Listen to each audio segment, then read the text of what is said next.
السلام علیکم دوستو، آج ہم مدینہ منورہ کے قریب پہنچنے کی دعا سیکھیں گے۔ یہ دعا ہمارے ساتھ سیکھ لیجئے۔ تو چلیے شروع کرتے ہیں۔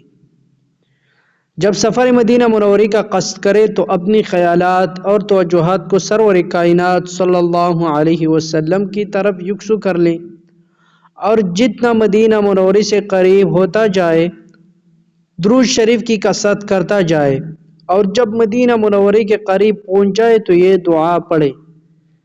وہ دعا یہ ہے: بسم اللہ الرحمن الرحیم، اللہم هذا حرم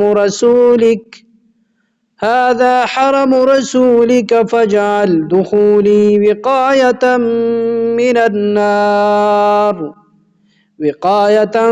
من النار وأمانا من العذاب وسوء الحساب۔